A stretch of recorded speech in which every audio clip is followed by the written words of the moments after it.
পায়খানা করতে গেলে ব্যথা করে, সাথে রক্ত যায়, পায়খানার রাস্তায় গোটা গোটা কি যেন হয়েছে। সমাধান কি? আমি অনেক রোগী দেখেছি যারা দীর্ঘদিন ধরে এই রোগে ভোগার পরে আর না পেরে তবেই ডাক্তারের কাছে এসেছেন। কারণ এই রোগটা নিয়ে কথা বলতে আমরা অনেকেই লজ্জা পাই, ডাক্তারের কাছে যেতে চাই না, তাই ক্রমশ রোগটা জটিল হতে থাকে। আমি এই ভিডিওটি করছি রোগটির কারণ ও সমাধান খুব সহজ ভাষায় বুঝিয়ে দিতে। কি কারণে কি হচ্ছে সবকিছুই আপনি জানতে পারবেন। প্রথমে বুঝিয়ে বলি পায়ুপথে কি হচ্ছে। পায়ুপথ বলতে বোঝায় শরীর থেকে যেখান দিয়ে পায়খানা বের হয়ে যায়। এই পায়ুপথের মুখ সাধারণত বন্ধ থাকে। আমাদের যখন প্রয়োজন হয় আমরা চাপ দিয়ে সেই পায়ুপথের মুখ খুলে শরীর থেকে পায়খানা বা মল বের করে দেই। পায়ুপথের মুখ বন্ধ রাখতে সেখানে বেশ কিছু জিনিস একসাথে কাজ করে। তার মধ্যে একটা বিশেষ গুরুত্বপূর্ণ, নাম হলো অ্যানাল কুশন। দেখতে অনেকটা এইরকম। এগুলো 3 দিক থেকে চাপ দিয়ে পায়ুপথের মুখ বন্ধ রাখতে সাহায্য করে। যদি কোনো কারণে 3 দিকের এই কুশনগুলো ফুলে যায়, সেগুলো থেকে রক্তক্ষরণ হয় বা সেগুলো নিচের দিকে নেমে যায়, পায়ুপথের চারপাশে গোটার মতো দেখা যায়, তখন সেটাকে আমরা পাইলস বা অর্শ নামে চিনি। মেডিকেলের ভাষায় নাম হলো হেমোরয়েডস। পাইলস হলে আপনার শরীরে কেমন প্রভাব ফেলতে পারে? 1. পায়খানার সাথে রক্ত যেতে পারে। উজ্জ্বল লাল রঙের রক্ত। সাধারণত টয়লেট পেপার ব্যবহার করার পরে দেখা যায় সেখানে রক্তের ফোঁটা লেগে আছে, অথবা কমোডে বা প্যানের গায়ে দেখা যায় লাল রক্তের ছোপ। উজ্জ্বল লাল রক্ত কেন বের হয়?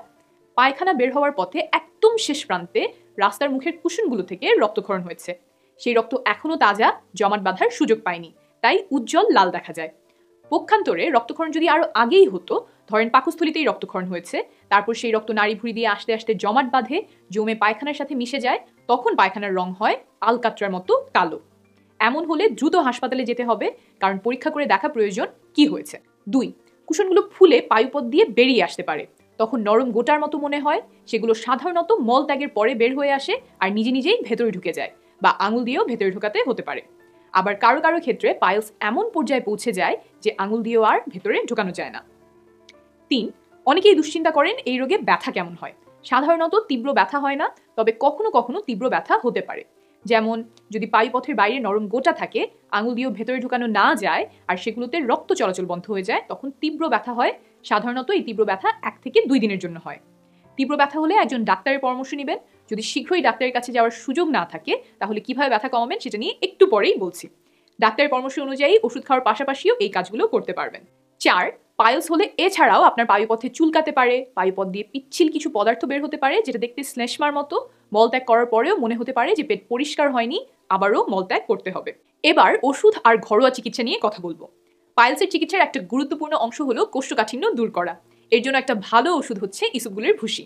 আমরা সবাই এই ওষুধ কম বেশি চিনি, তবে সঠিক ব্যবহার ও সাবধানতা অনেকের অজানা। তাই ইসবগুলের ভুসি কিভাবে খাবেন, কখন খাবেন আর কখন খাওয়া উচিত না, সেটা অল্প করে বলে দিচ্ছি। প্যাকেটের গায়ে লেখা নির্দেশনা অনুযায়ী পরিমাণ মতো পানি নিয়ে তাতে ইসবগুলের ভুসি ভালোভাবে গুলিয়ে নেবেন, যাতে শরবতটি দেখতে পরিষ্কার বা হালকা ঘোলা দেখায়। বানানোর পর রেখে দিবেন না, সাথে সাথেই খেয়ে ফেলবেন। অনেক রোগীর কাছ থেকে শুনেছি যে শরবতটি গুলিয়ে তারা রেখে দেয়, এটা কিন্তু সঠিক ব্যবহার নয়। রেফারেন্স নিচে দেয়া আছে। সাধারণত দিনে 2 বেলা খেতে হয়, খাবার খাওয়ার পরে খেলে সবচেয়ে ভালো। ইসবগুলের ভুসি খেলে দিনে অন্তত 2 লিটার করে পানি পান করবেন।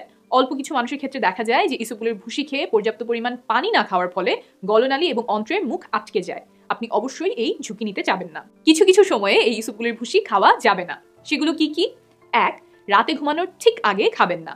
তাতে আপনার বৃহদন্ত্র, অর্থাৎ শরীরের যেখানটাতে মল তৈরি হয়, সে জায়গার মুখ বন্ধ হয়ে যাওয়ার সম্ভাবনা বাড়ে। চিকিৎসা বিজ্ঞানের ভাষায় এটাকে বলে অবস্ট্রাকশন। এটা একটা এমার্জেন্সি। এমনটা হলে জরুরি ভিত্তিতে হাসপাতালে যেতে হয়। আপনার আগে যদি এমনটা হয়ে থাকে, তাহলে আপনি ইসবগুলের ভুসি খাবেন না। 2. যদি পেটে ব্যথা, বমি ভাব বা বমি হয়। 3. আগে ইসবগুলের ভুসি খাওয়ার পরে আপনার শরীরে যদি বিরূপ প্রতিক্রিয়া হয়ে থাকে। 4. যদি দীর্ঘদিন ধরে কোষ্ঠকাঠিন্যের ফলে পায়ুপথের মুখে পায়খানা আটকে গেছে এমন হয়। 5. যদি আপনার পায়খানা বা মলত্যাগের অভ্যাসে হঠাৎ পরিবর্তন হয় এবং সেটা 2 সপ্তাহের বেশি থাকে। 6. আগে থেকেই পায়ুপথ দিয়ে রক্ত যায় এবং সেটার কারণ এখনো জানা যায়নি। 7. যদি কোলোনিক অ্যাটনি বা বৃহদন্ত্রের মাংসপেশি দুর্বল বা ধীর গতির এমন রোগে ভোগেন। ডাক্তারের পরামর্শ ছাড়া নিজে নিজে একটানা অনেক দিন ইসবগুলের ভুসি খাবেন না। এটা কিন্তু একটা ওষুধ। ডায়রিয়া সহ এর আরও কিছু পার্শ্ব প্রতিক্রিয়া হতে পারে। 3 দিন ব্যবহার করার পরে কোষ্ঠকাঠিন্যের কোনো উন্নতি না হলে ডাক্তারের পরামর্শ নেবেন। এবার আসছি ব্যথার ওষুধ প্রসঙ্গে। ব্যথার জন্য প্যারাসিটামল খেতে পারেন। আরও অনেক ধরনের ওষুধ আর মলম আছে, ডাক্তারের পরামর্শ অনুযায়ী সেগুলো ব্যবহার করতে পারেন। পাইলস হলে কিছু কিছু ব্যথানাশক ওষুধ খাওয়া যাবে না। সেগুলো কি কি? 1. ট্রামাডল। কারণ এই ওষুধটার একটা কমন পার্শ্ব প্রতিক্রিয়া হচ্ছে কোষ্ঠকাঠিন্য। বাজারের প্যারাসিটামলের সাথে ট্রামাডল মেশানো ব্যথানাশক ওষুধ পাওয়া যায়, এগুলো এড়িয়ে চলতে হবে। 2. আইবুপ্রোফেন যদি আপনার পাইলস থেকে রক্ত যায়, কারণ এই ওষুধটা রক্তক্ষরণের ঝুঁকি বাড়িয়ে দেয়।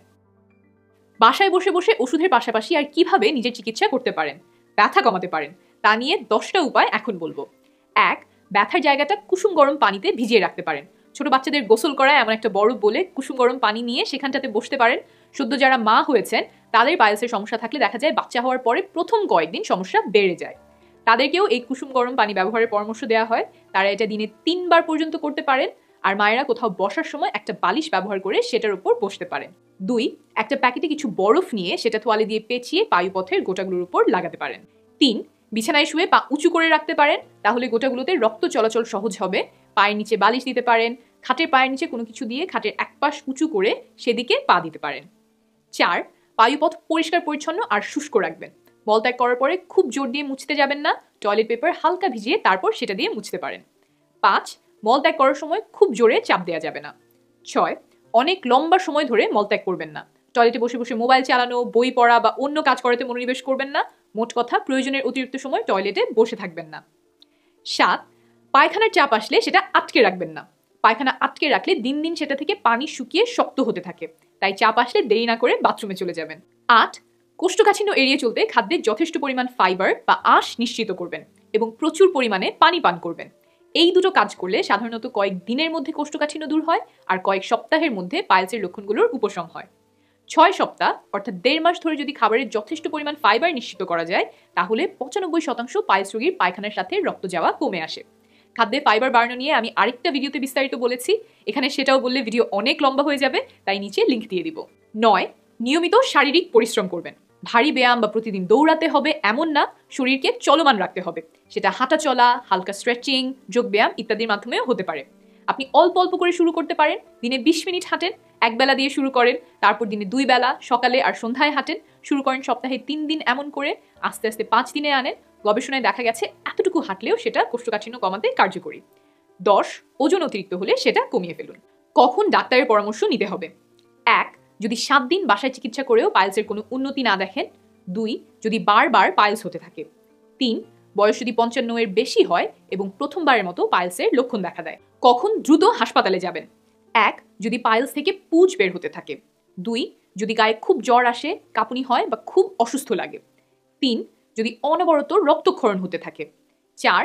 যদি অনেক বেশি রক্ত যায়, কোমরের পানি লাল হয়ে গেছে বা বড় বড় রক্তের চাকা যাচ্ছে। 5. যদি খুব তীব্র ব্যথা হয়। 6. যদি পায়খানা আলকাতরার মতো কালো হয়। নিরাপদে থাকবেন।